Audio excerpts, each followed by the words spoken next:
안녕하세요. 슬기로운 슈방생활의 슈방입니다. 오늘은 디지털 노마드 밥벌이 성장일기 시간입니다. 목소리가 바뀌었다고요? 넌 누구냐 이러실 수도 있는데 당황하지 마세요. 목소리만 바뀐 거예요. 8일 전에 이제 시작이다 수익을 내보자 하고 영상을 올렸었는데요. 아쉽게도 수익을 아직 내지 못했어요. 연례는 수익 인증하는 영상으로 인사하고 싶었지만 수익이 언제 날지 몰라서 중간에 영상을 녹화합니다.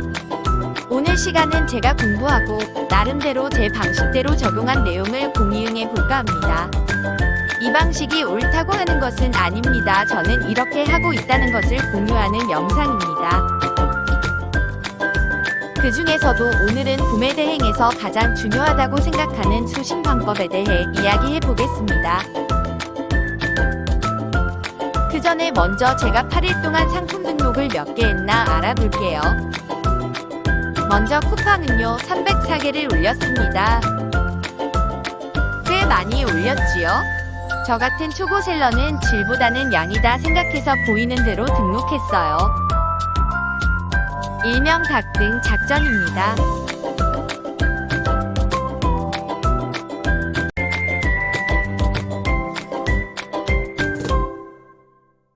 그 다음으로는 스마트 스토어도 볼까요? 스마트 스토어는 238개 올렸습니다. 스마트 스토어도 역시나 닭등작전으로 등록했고요. 영상이 너무 길어질 것 같으니 대략 이런 상품을 등록했습니다 하고 잠깐 보여드릴게요.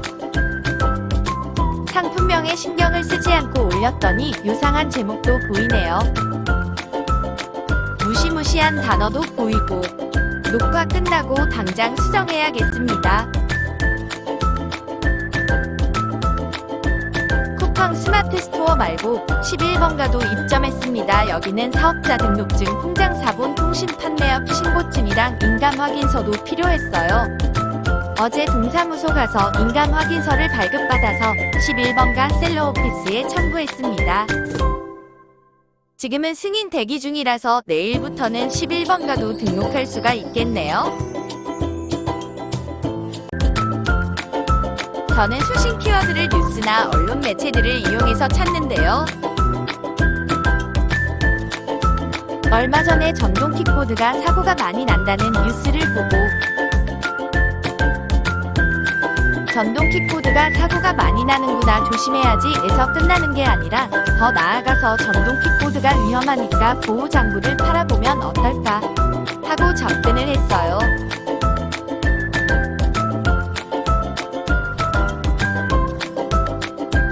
사실 키워드는 빅데이터를 분석해서 경쟁 강도가 낮은 키워드를 찾는 방법이 많은 분들이 알고 계신 방법입니다. 물론 저도 경쟁 강도 분석을 하지만 오늘은 제가 하는 방법 공유하는 시간이라서 뉴스나 라디오 심지어 예능 프로그램을 보다가도 문득문득 키워드 아이디어가 생각이 날 때가 있습니다. 역시 난 훌륭한 셀러구나. 무릎을 탁 치며 감탄을 해봅니다. 킥보드 보호장구 중에서 헬멧을 찾아서 소싱해 볼게요. 파파고로 번역을 하고 타오바오에서 중국어로 된 단어를 검색창에 붙여넣기를 하고 이 중에 마음에 드는 것을 소싱하시면 되겠습니다. 또 하나 요즘에 요소수 부족 품귀 현상이 매스컴에서 많이 이슈가 되고 있는데요. 요소수를 소싱해볼까 했는데 수출금지 품목으로 지정이 되어 있었어요. 전 훌륭한 셀러이므로 요소수에 끝내지 않고 요소수에서 평생되는 것들을 생각해 보았습니다.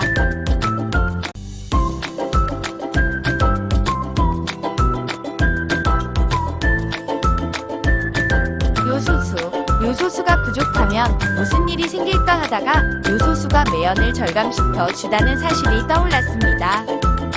그래서 매연 측정기를 팔아보면 어떨까 구상 중에 있습니다.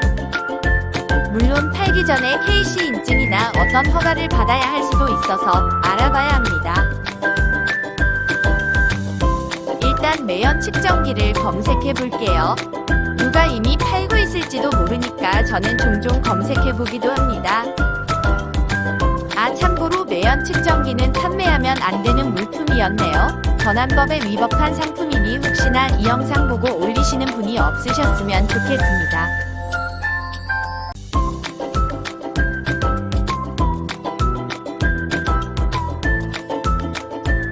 뉴스나 매스컴을 이용해서 키워드 찾는 방법을 소개해드렸어요. 여러분들도 키워드를 어떤 걸로 할까 고민하신다면 TV 시청을 하시면서 종종 생각해 보신다면 힌트를 얻으실 수 있습니다. 그렇다면 구매 대행으로 어떤 걸 팔아야 할까요? 저는 항상 염두하는 것은 어린이용품이나 의료기기, 식품 이 네 가지는 절대 올리지 말자 하고 생각하고 있습니다. KC 인증을 반드시 받아야만 팔 수 있는 물품은 팔면 안 되고, 이 같은 상품은 혹시나 사이즈가 맞지 않아 반품 신청이 잦은 물품이기 때문에 피하고 있습니다. 다시 본론으로 들어와서 어떤 걸 팔아야 할까요? 저는 구매 대행은 병행 수입과 비교해서 경쟁력이 있는 상품을 등록해야 한다고 생각하는데요. 병행 수입은 대량으로 물품을 사입하는 형태로 사업을 하기 때문에 구매 대행과 비교하면 상품 가격이 저렴하기 때문에 가격 경쟁에서 구매 대행이 밀릴 수밖에 없습니다.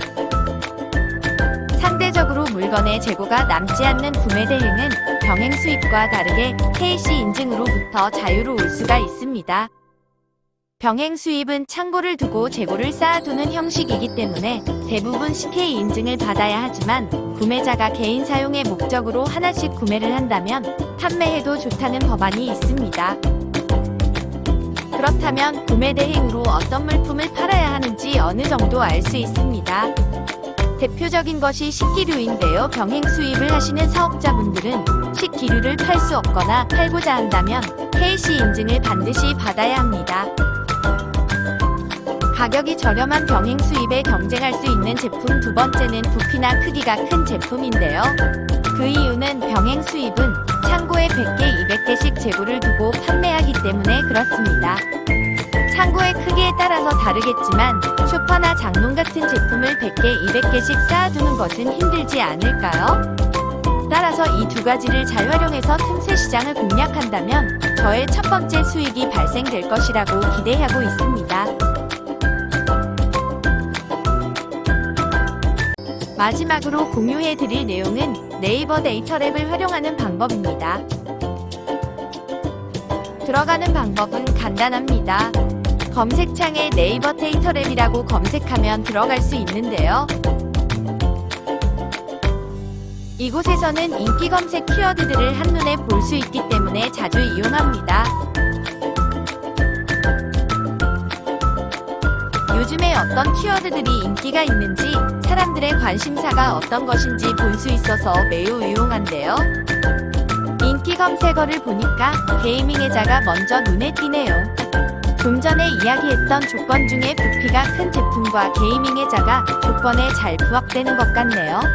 조만간 게이밍 의자를 소싱해 봐야겠습니다. 하지만 이 네이버 데이터랩의 활용도는 이제부터 시작입니다. 인기 키워드를 최근 3년간의 내역을 보여주는데요. 이를 잘 활용해야 합니다.